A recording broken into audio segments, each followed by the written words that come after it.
महोदय, महाराष्ट्र विधानसभेने संमत केलेले सन 2026चे विधानसभा विधेयक क्रमांक 2 महाराष्ट्र जिल्हा परिषद व पंचायत समिती सुधारणा विधेयक 2026 विचारात घ्यावे असा प्रस्ताव मी आपल्या अनुमतीने मांडतो। उद्देश काय विचारतात सभासद? उद्देश काय? हेतुवाक्य सांगा। तुझं भाषण ऐकायचंय सगळ्यांना, बोला। त्यांना भाषण ऐकायचंय। सभापती महोदया, राज्य निवडणूक आयोगानं 9/12/2025 ला एक महाराष्ट्र शासनाला पत्र पाठवलं। त्या पत्रामध्ये त्यांनी सांगितलं की राज्यघटनेतील 93वी घटनादुरुस्ती झालेली आहे। त्यामध्ये पंचायतीची कोणतीही निवडणूक राज्य विधिमंडळाने केलेल्या कोणत्याही कायद्याद्वारे किंवा तरतूद केलेल्या अशा प्राधिकाऱ्याकडे आणि तशा रीतीने निवडणूक विनंती अर्ज सादर केल्याखेरीज प्रश्नास्पद करता येणार नाही। संबंधित कोणत्याही कायद्याची विधिग्राह्यता कोणत्याही न्यायालयात प्रश्नास्पद करता येणार नाही, अशी तरतूद 73व्या घटनादुरुस्तीनं अंमलात आली होती। त्याची अंमलबजावणी करावी म्हणून निवडणूक आयोगानं महाराष्ट्र शासनाला पत्र दिलं। त्या पत्राच्या अनुषंगानं महाराष्ट्र शासनानं 26 डिसेंबर 2025 रोजी अध्यादेश काढला। निवडणूक निर्णय अधिकाऱ्याने नामनिर्देशन पत्र स्वीकारले अथवा नाकारले त्यास कोणत्याही न्यायालयात आव्हान देता येणार नाही। निवडणूक निर्णय अधिकाऱ्याचा निर्णय अंतिम असेल, अशा पद्धतीचा अध्यादेश काढला होता आणि तो अध्यादेशाचा कायद्यात रूपांतर करण्यासाठी आपण या सभागृहामध्ये आणले। आपण अनेकदा पाहिलं असेल की निवडणुकीमध्ये आपण निवडणूक निर्णय अधिकाऱ्याकडे आपण अर्ज दाखल करतो। अर्ज दाखल केल्यानंतर तो अर्ज स्वीकारला अथवा नाकारला। आता स्वीकारणं अथवा नाकारणं स्पष्ट तरतुदी आहेत, त्याच्यामध्ये फार काही आपल्याला निवडणूक निर्णय अधिकाऱ्याला फार स्वातंत्र्य अशातली परिस्थिती नाही। आणि स्वीकारल्यावर सुद्धा काही लोक का स्वीकारला म्हणून सुद्धा न्यायालयामध्ये जातात। आणि परिस्थिती अशी आहे की न्यायालयामध्ये आपल्याला न्यायालयामध्ये जाण्याची तरतूद कायद्यामध्ये आपल्या होती। त्यामुळे 3 दिवसाच्या आत न्यायालयात जाऊन त्याच्यावर अपील करण्याची जी प्रोसेस होती त्या अपीलाची तरतूद काढावी अशा पद्धतीचा ह्या कायदा या सभागृहामध्ये आणला आहे। आपण बघितलं आता नगरपालिकेच्या निवडणुका झाल्या किंवा सातत्यानं आपण बघतोय की प्रत्येक अर्जावर अपील न्यायालयात न्यायालयात गेल्यानंतर ते किती दिवस काम चालेल, किती दिवसात संपव हा आहे। पण तुम्ही एकदा जिल्हा न्यायालयात गेलो, पुन्हा हायकोर्टात गेलो, पुन्हा सुप्रीम कोर्टात गेलो, अशा पद्धतीनं आपण बघतो की सातत्यानं ही प्रक्रियाला उशीर होतो। आता आपल्या झालेल्या नगरपालिकेच्या निवडणुकीमध्ये आपण अनुभव घेतला की निवडणुकीची अख्खी प्रक्रिया स्थगित केली आणि ती पुढे ढकलली आणि जवळजवळ 24 नगरपालिकेच्या संदर्भातला हा विषय होता। तेव्हा आपण सातत्यानं आपण पाहिलं की निवडणूक अर्ज स्वीकारणं किंवा नाकारणं याच्या स्पष्ट तरतुदी आहेत। त्याच्यामध्ये फार मोठा स्कोप काही नाही आहे, अगदी क्लीन तरतुदी आहेत आणि कुठल्याही टेक्निकल मुद्द्यावर अनावश्यक गोष्टीवर अर्ज फेटाळला गेला नाही पाहिजे अशा सुप्रीम कोर्टाच्याही तरतुदी आहेत। त्या अनुषंगानं आपलं या कायद्याच्या अनुषंगाने एवढंच म्हणणं आहे की जी अपिलाची तरतूद आहे, जी जिल्हा न्यायालयामध्ये जाण्याची, ती वगळण्यात यावी आणि हे वगळण्यात येत असताना घटनेमध्ये जी तरतूद केली त्याची अंमलबजावणी करावी, एवढाच या कायद्याच्या मध्ये विषय आहे। आणि आपण त्या अनुषंगानं हा विधानसभेतल्या माझ्या सगळ्या सदस्य बांधवांना माझी विनंती आहे की आपण सगळेजण या प्रक्रियेतनं गेलोय। आपल्या सगळ्याला याचा अनुभव आहे की निवडणुकीची प्रक्रिया विनाकारण त्या प्रक्रियेला उशीर होतो आणि त्यामुळं अख्खी निवडणूक प्रक्रिया बाधित होते। जिल्हा कोर्ट, हायकोर्ट आणि त्यानंतरची सगळी प्रक्रिया, या प्रक्रियेच्या पुढं जाऊन अगदी निवडणुकीची प्रक्रिया पार झाल्यानंतर सुद्धा न्यायालयामध्ये आपल्याला जाता येतं आणि न्यायालयामध्ये जाऊन आपल्याला या अनुषंगानं न्याय मागता येतो।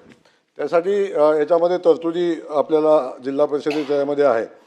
निवडणुकीच्या विधिग्राह्यतेची निर्मिती करणे, न्यायाधीशाने चौकशी करण्याची कार्यपद्धती याच्यामध्ये आपल्याकडे आहे की पिटिशन आपण निवडणूक झाल्यानंतर आपण त्याच्यावर ऑब्जेक्शन घेऊ शकतो आणि त्याच्यामध्ये सुद्धा आपण नियम 27 मध्ये तरतूद अशी आहे की जर निवडणूक अपास्त करण्यात आली तर नवीन निवडणूक घेण्यासाठी कलम 14 खाली ताबडतोब तारीख निश्चित करण्यात येईल अशी तरतूद आहे.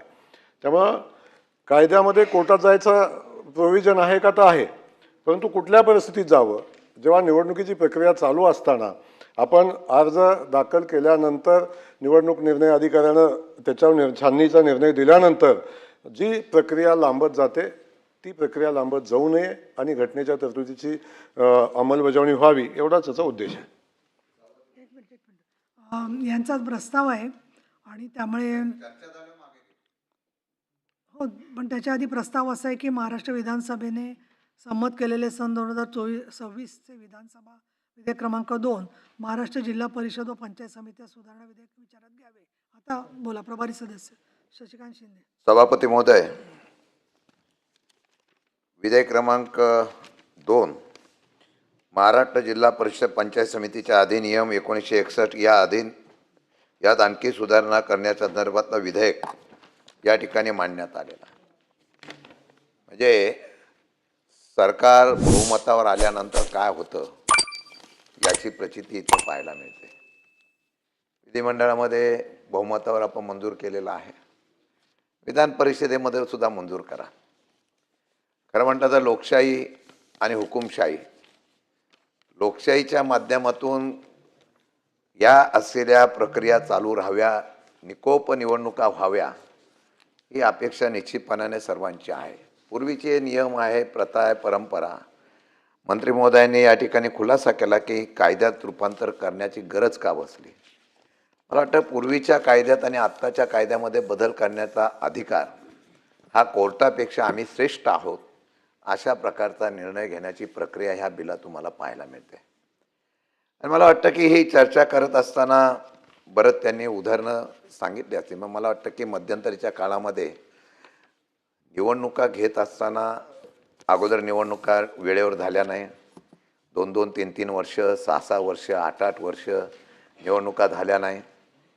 माझा आजही आरोप आहे की ते निवडणुका न घेण्याचं कारण असं होतं की परत सत्ता यावी आणि सत्ता येण्याच्या संदर्भामध्ये जर निवडणुका झाल्या तर समोरच्या पक्षाला कार्यकर्ते मिळतात, पक्ष उभा राहतो, उमेदवार विजयी झाला नाही झाला तरी तो त्या असलेल्या पक्षाची एकनिष्ठ राहतो. लोकसभा विधानसभेच्या निवडणुकीला महानगरपालिका, नगरपंचायत, जिल्हा परिषद, पंचायत समिती या सगळ्या निवडणुका पुढे गेल्या. त्याचं कारण असं होतं की तांत्रिक मुद्दा नव्हता. तो निवडणुकीचा निकाल त्यावेळेला लागला होता, तो निवडणुकीचा निकाल आज लागला आणि नंतर निवडणुका घेतल्या. तशाच निवडणुका त्यावेळेला सुद्धा निर्णयाप्रमाणे होऊ शकत होत्या. आरक्षण असेल वगैरे बाकीच्या सगळ्या मुद्द्यावर चर्चा झाली. परंतु मला सांगावं लागतं की राज्य सरकारच्या मनामध्ये जे घडतं तेच अंमलबजावणी करावं अशा प्रकारचा निर्णय कदाचित, माझं चुकीचं मत असेल, मी कोर्टावर विश्वास ठेवतो, पण कदाचित कोर्टाच्या असलेल्या निर्णयातून होतो का. आता अशी शंका येत असताना कोर्टाचाच अधिकार आता काढूनच घेतला पाहिजे, कोर्टाला कशाला आपण करायचं अशा प्रकारचा हा बिलामधून या ठिकाणी सुतवाचित आहे. सभापती महोदय, मला सांगावंसं वाटतं की गेल्या काही वर्ष जर त्यांनी निवडणूक अगोदर घेतल्या तर कदाचित लोकसभा विधानसभेचा निवडणूक काही प्रमाणामध्ये बदल वेगळ्या पद्धतीने लागला असता, परंतु आपण लांबवला. आणि आता ह्या निवडणुका कोर्टाने सांगितल्या की इतक्या दिवसाच्या आत तुम्हाला घ्याव्या लागेल. त्यावेळेला तुम्ही निवडणुका घेतल्या नाही तर तुमच्याकडं इतक्या वर्ष प्रशासक म्हणून तुम्ही चांगल्या पद्धतीने आबाद होतं ना. पंचायत समिती सभापती होता, ना जिल्हा परिषद सभापती अध्यक्ष होता, ना नगरपालिकेचा पंचायतीचा नगराध्यक्ष होता, महापौर नव्हते सगळे. आणि एका खांबी म्हणजे एकानेच चालवायचा सर्व प्रशासन, मंत्रालयातून थेट प्रशासन. जर कोर्टाने सांगितलं नसतं तर गुलाबराव ह्या निवडणुका आत्ताही झाल्या नसत्या. कारण सरकारला हे नको होतं मध्ये कार्यरत करणारी मंडळी. पण असो, कोर्टाने सांगितल्यामुळे यांनी निवडणुका घेतल्या. पूर्वीची प्रथा होती की निवडणुकीची प्रक्रिया राबवली जायची, ती कमीत कमी 30 ते 40 दिवस असायची. आता ही निवडणुका घेण्यासाठी बंधन घातल्यानंतर ती प्रक्रिया राबवताना जो काही नियम निकष आहे मंत्री महोदय, त्यामध्ये म्हणजे फॉर्म कधी भरायचा, फॉर्म भरल्यानंतर हरकती कधी घ्यायच्या, हरकती घेतल्यानंतर त्याने अपिलात जायला, कोर्टामध्ये जायला, अपिलात जायला 4 दिवसाची मुदत होती, 3 दिवसाची सॉरी. ती दुर्दैवाने निवडणूक आयोगाने जो कार्यक्रम जाहीर केला, आज आमचं म्हणणं आहे की निवडणूक आयोग नक्की आणि कोर्ट आता निपक्षपणाने काम करतो का ह्याच्यावर पण शंका यायला लागलेली आहे. निवडणूक आयोगाने ज्यावेळेला प्रोग्राम जाहीर केला त्यांनी त्यावेळेला नेमकं अपिलात जाण्याच्या बाबतीमधला जो मुद्दा होता तोच नेमका गाळला आणि त्याचा परिणाम असा झाला की लोक कोर्टात गेली आणि त्यामुळे अनेक निवडणुकीला स्टे दिला गेला. काही ठिकाणी ज्यांनी अपील केलं होतं, काही हरकती घेतल्या होत्या, जात प्रमाणपत्र होते, उमेदवारीच्या वैधते होतं, त्या सर्व गोष्टीला अपिलात गेल्यानंतर तो कोर्टाने त्यामध्ये अनेक ठिकाणी स्टे दिल्यामुळे या निवडणुका एकत्रित घेण्याला कुठेतरी खंड पडला, अशा प्रकारची परिस्थिती निर्माण झाली. मग आपण घेतलेल्या निवडणूक आयोगाच्या अधिकाराला कुठेतरी आव्हान कोर्टातून होतं आणि कोर्ट आपल्यापेक्षा सुप्रीम होतो का, अशा प्रकारचा एक न्यूनगंड किंवा अशा प्रकारची एक मानसिकता झाली आणि मला वाटतं की त्याचं कायद्यातच रूपांतर करून कोर्टाचाच अधिकार काढायचा अशा प्रकारचा निर्णय झाला. मला वाटतं की हा लोकशाहीचा खरोखर या ठिकाणी त्या ठिकाणी अधिकार काढून घेण्याचा प्रयत्न होतो, अशा प्रकारची ह्या बिलामध्ये तरतूद करण्यात आली. आता साधा प्रश्न आहे, जर तुम्हाला कोर्टाचा अधिकार होता, त्या अधिकाराच्या प्रमाणे त्या असलेल्या कोर्टाच्या अधिकारातून त्यांनी अपील केला. बऱ्याच ठिकाणी त्याच्यामध्ये फेरनिवडणुका घ्यायचा कोर्टाने आदेश दिला, फेरनिवडणुका तुम्ही घेतल्या. फेरनिवडणुका घेत असताना त्या असलेल्या न्याय मिळण्याच्या संदर्भातून काही लोकांना न्याय मिळाला, अशा प्रकारची भावना निश्चितपणे कोर्टाच्या आदेशाप्रमाणे झाली. आपण मगाशी म्हणाला की आता निवडणूक झाल्यानंतर तुम्हाला अपील करण्याच्या बाबतीमधली मुभा दिलेली आहे. मंत्री महोदय, 6 वर्ष नाही, पिरियड संपल्यानंतर सुद्धा त्याचा निकाल लागत नाही. म्हणजे निवडून आलेला सदस्य, गुलाबराव मान हलवत आहेत, निवडून आलेला सदस्य अपिलात जातो, तो 6 वर्ष त्याला न्याय मिळत नाही. पुढची निवडणूक आली तरी त्याचा काळ संपल्यानंतर निर्णय येतो की तू बोललेला खरा आहे, तोपर्यंत निवडणूक होऊन जाते. त्याच्या अपिलाला काय राहिला अर्थ. आणि म्हणून या सर्व गोष्टीचा एक पळवाट काढण्याचा प्रयत्न सरकारच्या बाबतीमध्ये निश्चितपणाने पाहायला मिळाला. आणि मला वाटतं की तो स्टे दिलेल्याचा, खरं म्हटलं तर हे जे आपण नियम केला, हा बिल सरकारच्या वतीने आणायलाच नव्हता पाहिजे होता. हा अधिकार शासनाचा नाही, ग्रामविकास खात्याचा नाही, हा अधिकार निवडणूक आयोगाचा आहे. जर निवडणूक आयोगाचा अधिकार असेल तर राज्य सरकार त्यामध्ये दुरुस्ती करण्याचा प्रयत्न घटनेचा का करतोय. राज्य सरकार स्वतंत्र बिल कशासाठी आणतंय.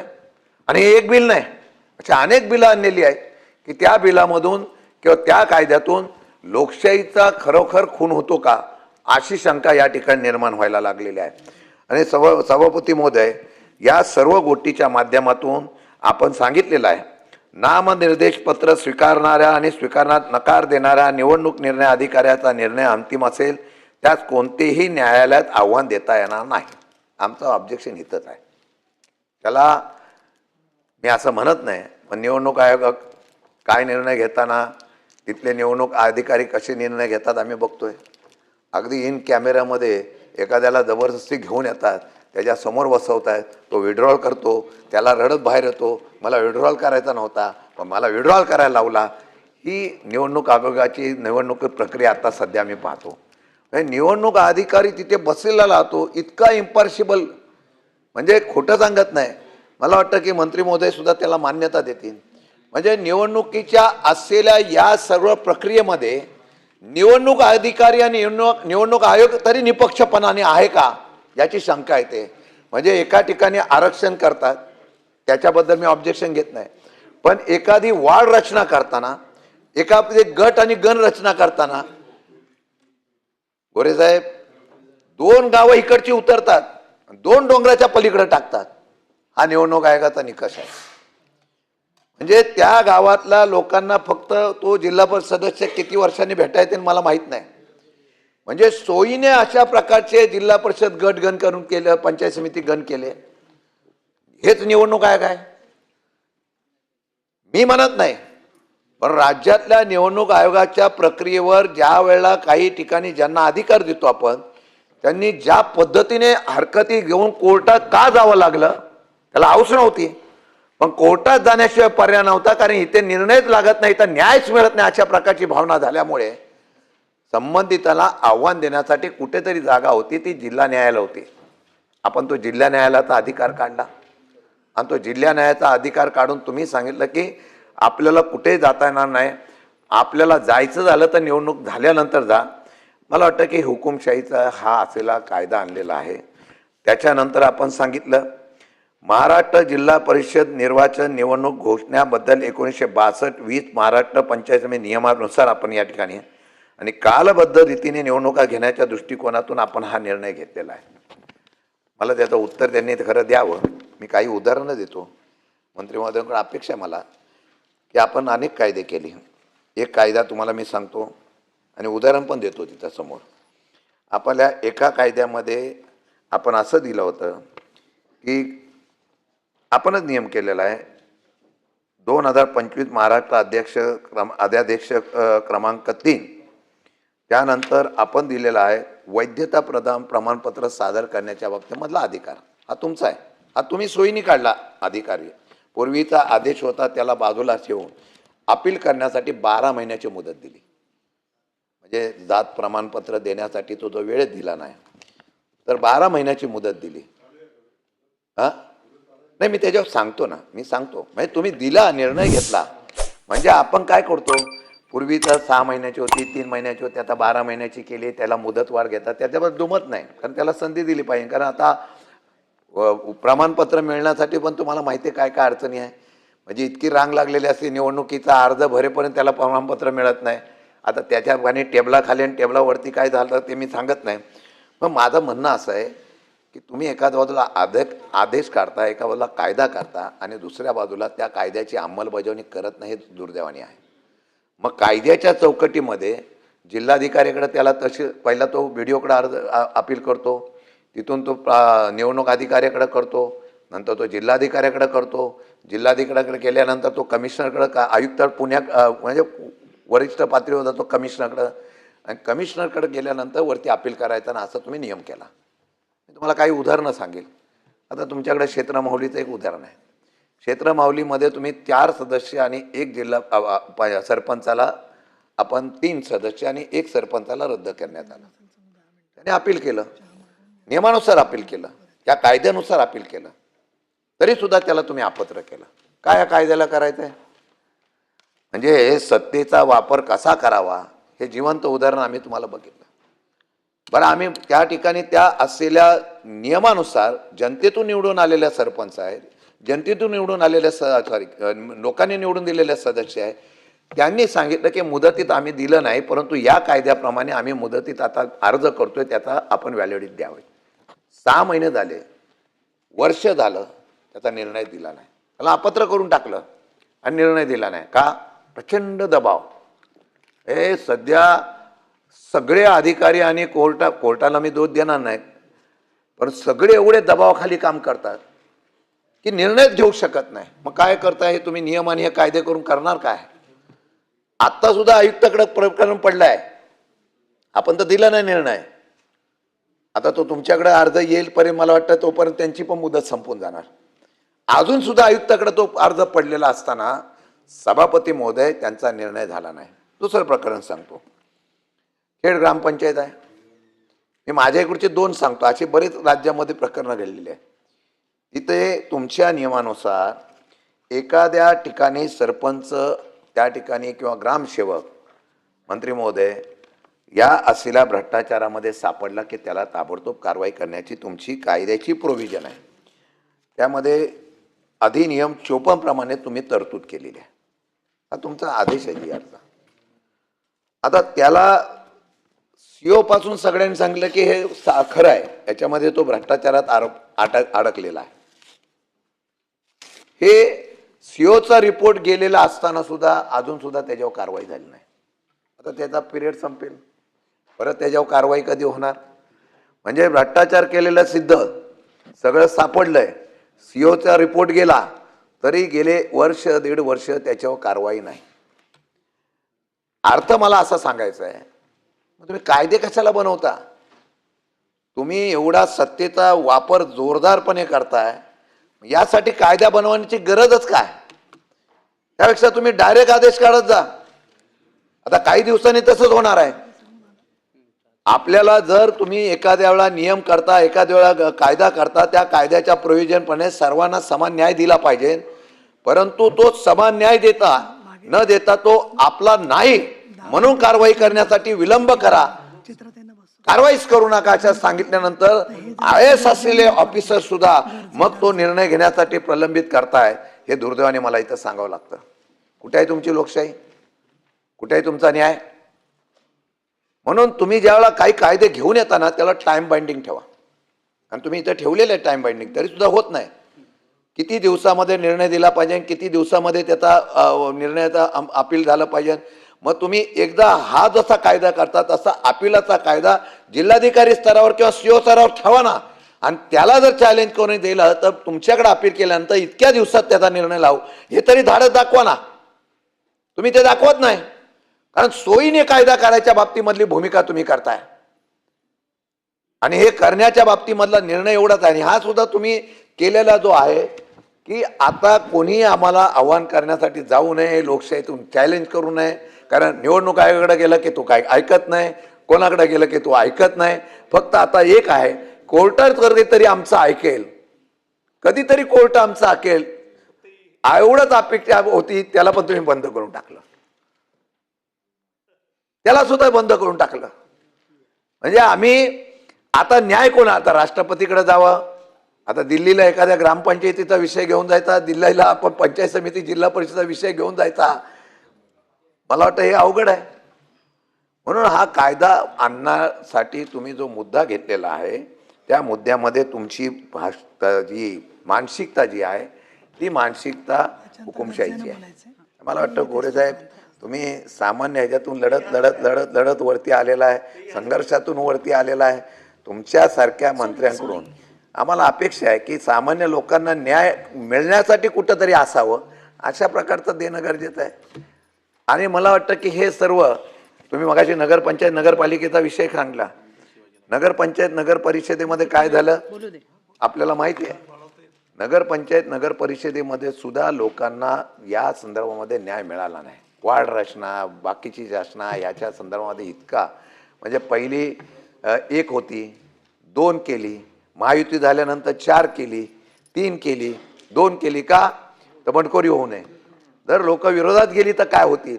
म्हणून मला नाईक साहेब इथं बसलेले आहेत, अनेक वर्ष नवी मुंबई महानगरपालिका त्यांच्या ताब्यात आहे.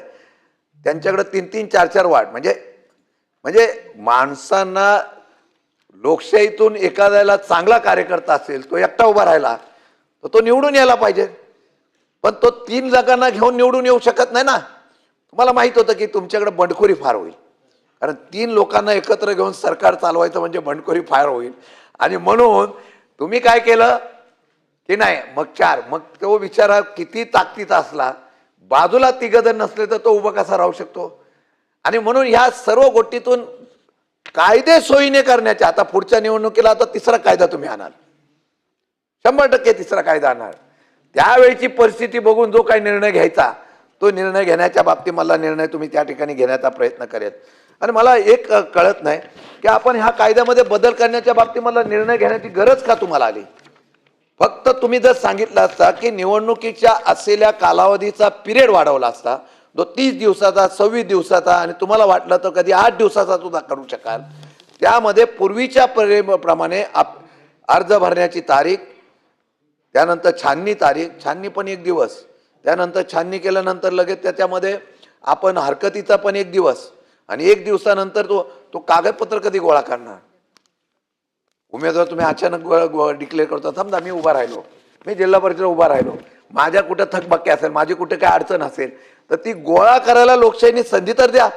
तुम्ही अपिलाला 1 दिवस, म्हणजे अर्ज भरला की 1 दिवसानंतर परत लगेच छाननी होणार. छाननी झाली की छाननीमध्ये अर्ज करायला, म्हणजे आम्हाला अपील करायला किंवा हरकती घ्यायला काहीतरी पुरावा गोळा करायला संधी द्या ना. ती न देता परत आम्ही अपिलात छाननी केल्यानंतर परत त्याच्यामध्ये आम्ही हे केलं, आणि मग परत पिरियड जो ठेवलेला आहे तो इतका कमी केला, त्यामुळे हे कोर्टात जावं लागलं. तुम्ही जो पूर्वीच्या नियमानुसार 40 दिवसाचा तरी कार्यक्रम दिला असता तर दिला. बरं दिलं ते दिलं, इतका आत्मविश्वास यांना फार मोठा आहे की लोकांना प्रचाराला सुद्धा जाऊन देत नाही. 8 दिवसामध्ये प्रचार करायचा म्हणजे 8 दिवसामध्ये हा हा खर्च कमी, हा हे बाकी झालं की या निवडणुकीला दिवस कमी दिल्यामुळे उमेदवारांचा खर्च कमी झाला अशी चर्चा आहे. म्हणजे ज्यांच्याकडे होता त्यामुळे मला वाटतं सरकारला वाटलं असेल किंवा सत्तेमधल्या असलेल्या लोकांना वाटलं असेल बरेच पैसे खर्च करावे लागतात त्यामुळे पिरियड कमी करावा. 8 दिवसामध्ये मग पिरियड कमी झाला तर आपल्या सत्तेमधल्या असलेल्या लोकांना ही प्रथा आम्ही नाही पाडली.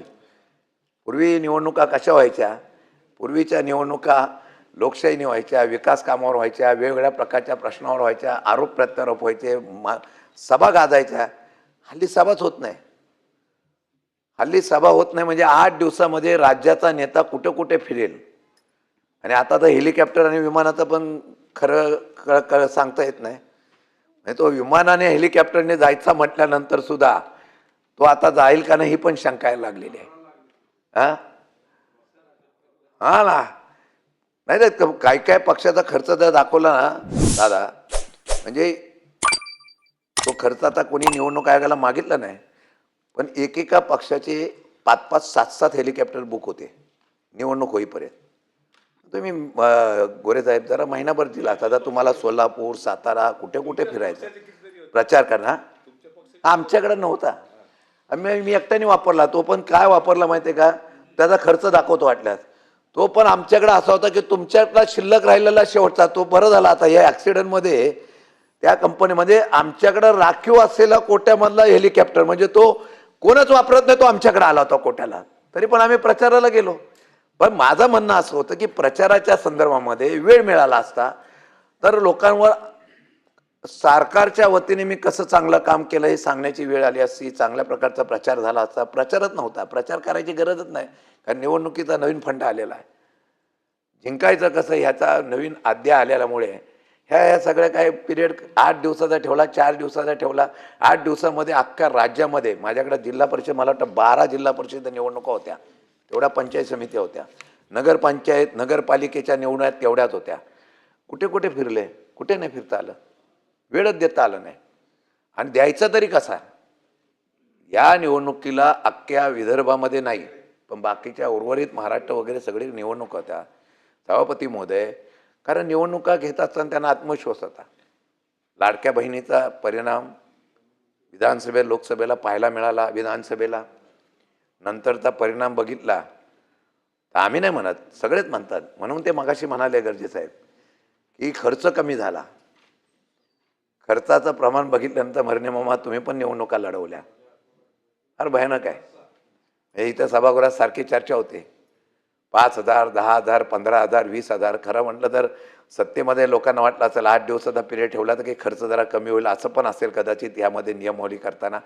पण इतका खर्च असल्यामुळे काही प्रचाराची गरज नाही. सरकारने काय चांगलं काम केलं काय नाही केलं सांगायची पण गरज नाही. निवडणुका कशा जिंकायच्या याची वेगळी स्ट्रॅटर्जी दरवेळेला ठरवली जाते आणि त्या स्ट्रॅटर्जीमुळे ह्या कायद्यामध्ये रूपांतर करत असताना त्यांनी सांगितलं आता याच्यावर लोकशाहीतून कुठे जायलाच नको म्हणून त्या ठिकाणी विरोध करण्याचा प्रयत्न निश्चितपणाने झालेला आहे. मला वाटतं तुम्ही ऑर्डिनन्स पण काढला. सरकार आता नवीन एक प्रथा पडलेली आहे. मला वाटतं इथं सचिव बसलेले आहेत. पूर्वी कायदा व्हायचा आणि नंतर कायद्याची अंमलबजावणी होती. आता पहिला कायदा मंजूर केला जातो आणि नंतर सभागृहात आणला जातो. म्हणजे ऑर्डिनन्स काढण्याच्या बाबतीमधली एवढी घाई असते पहिलीच. त्यांना माहिती आहे बहुमत आहे, पण जर आमच्याकडे बहुमत असतं ते धाडस झालं नसतं. बहुमत असल्यामुळे त्यांना धाडस असं आहे की हे बिल इथं रिजेक्टच होणार नाही आणि त्यामुळे ते ऑर्डिनन्स काढून टाकायचा. ऑर्डिनन्स काढण्याची आपण जर सभागृहात आम्हाला माहिती द्यावी आता की पहिलं बिल यायच्या अगोदर ऑर्डिनन्स काढलेली बिलं किती आलेली आहेत ते आम्हाला सभागृहात एकदा कळावं. आठवले साहेब आम्हाला कळून द्या एकदा किती ऑर्डिनन्स पहिले काढल्यानंतर कायद्यात किती रूपांतर झाले. पहिला असं नव्हतं सभागृहात, पहिला कायदा व्हायचा आणि नंतर मग त्या ठिकाणी त्याची अंमलबजावणी व्हायची. आता ही नवीन प्रथा आहे, नवीन परंपरा आहे आणि मला वाटतं की हे ऑर्डिनन्स काढायच्या अगोदर या ठिकाणी आणि राज्यपालाला आपण लिहितो 6 महिन्यात मुदत संपाय गतिमान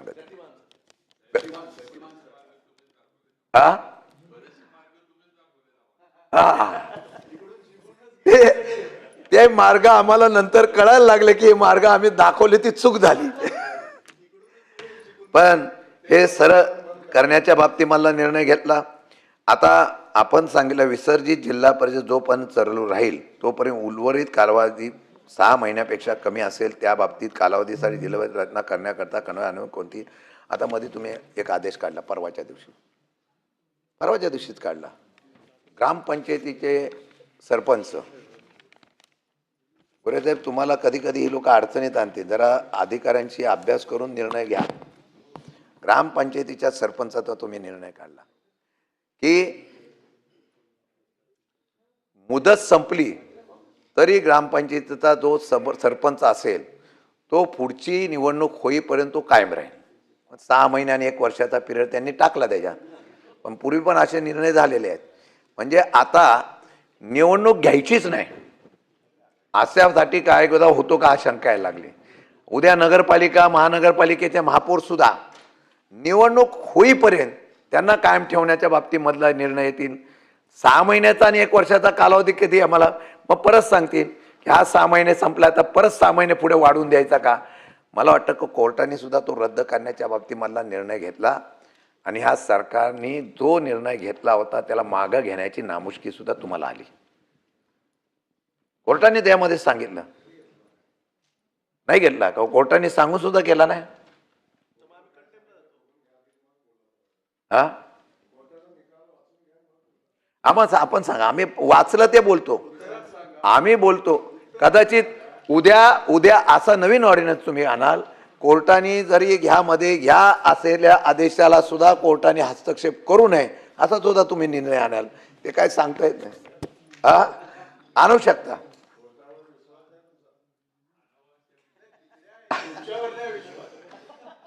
हे आम्ही पेपरात वाचलो.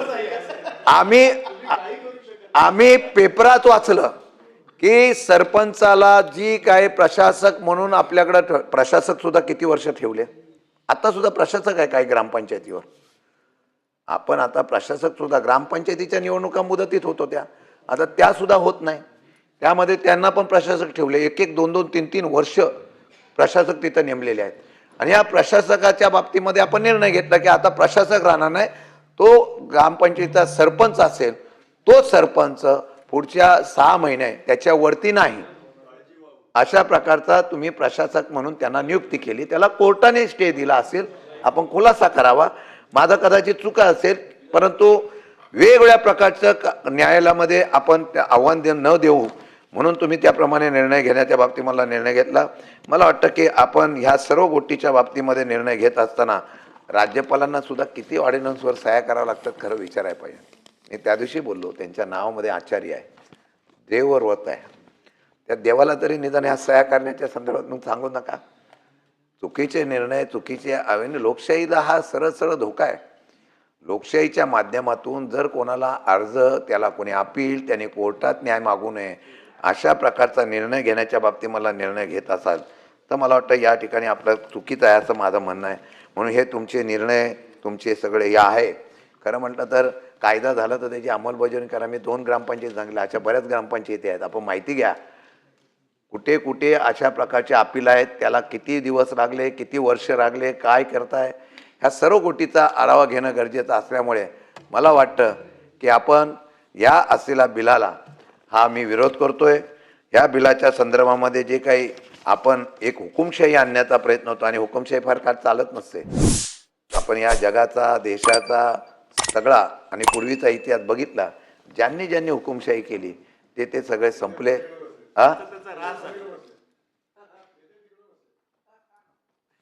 मग असं आम्ही केलं असं तुमचं म्हणणं असेल.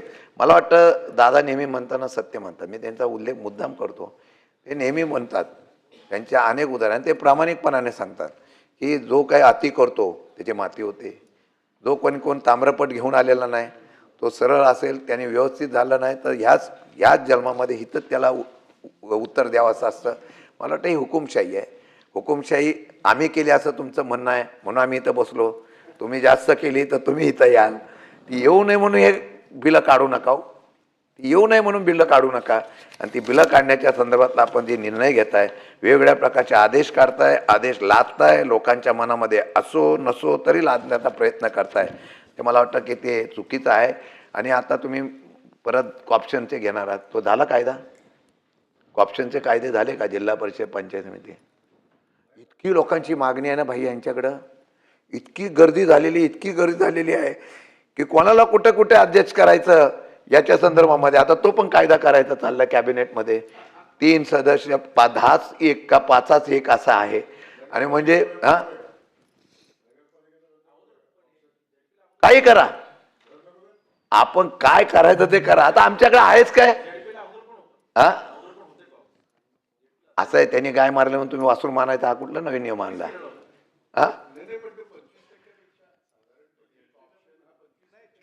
जेडपीला नव्हता.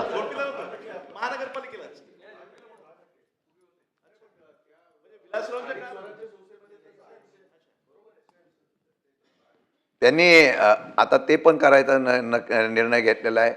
म्हणजे अजून काय रोज निघेल. पण एक माझी विनंती आहे, नियमानुसार आपण ऑर्डिनन्स काढण्यापेक्षा सभागृहात चर्चा होऊन देऊ. पहिला निर्णय लादता हे आज आणली, त्याच्या अगोदरच कायदा करून टाकलाय तुम्ही. असं नव्हतं ना पहिलं. योगेशजी, पहिलं आपल्या आपल्या आपल्या आपल्या आपल्या साहेबांना विचारा, ते विरोधी पक्ष नेते होते तेव्हा त्यांचं भाषण आम्ही ऐकलेलं आहे. त्यामुळे त्यांना विचारा, ते त्यावेळेला पहिला असं नव्हतं. पहिला कायदा व्हायचा मंजूर आणि मग अंमलबजावणी व्हायचा. आता पहिला कायदा व्हायच्या अगोदरच अंमलबजावणी. किती विषय सांगू, आता गृह खात्यावर बोलू का? आत्ता ताजं उदाहरण मी सांगतो इथं. म्हणजे काय अधिकाराचा इतका वापर केला जातो, इतका सत्तेचा वापर केला जातो. मी सकाळी सुद्धा सांगितलंय का या चर्चेमध्ये की कोणाला कसं आणायचं, कुठल्याही परिस्थिती आणायचं, त्याचा सुद्धा वापर केला जातो. म्हणून मी मगाशी सकाळी त्यांना सांगितलंय, कायदा केला तर तो लोकांसाठी असावा. मग कायदा सत्तेसाठी वापरण्याचा प्रयोग हा ज्यावेळेला होतो तो चुकीचा आहे. मला वाटतं की तो चुकीच्या पद्धतीने केला जातो. जिल्हा परिषद, पंचायत समिती, नगरपालिका, महानगरपालिका, गृह खातं असेल, कुठलंही खातं असेल, प्रत्येक ठिकाणी ज्या ज्या वेळेला या ठिकाणी अशा प्रकारचा निर्णय लादून आपल्याकडे सत्ता घेण्याचा प्रयत्न होतो, तो फार काळ टिकत नसतो. कायदे होत असतात. मला वाटतं की आता देश पातळीवर युद्ध चालू आहे, राज्य पातळीवर आता युद्ध चालू आहे, आता जगाच्या पातळीवर पण युद्ध गेलेलं आहे. एवढी सत्ता स्पर्धा झालेली आहे, बिलाशी कनेक्टेड आहे. मी बोलतो त्याच्यावर येतो, कसं येतं ते.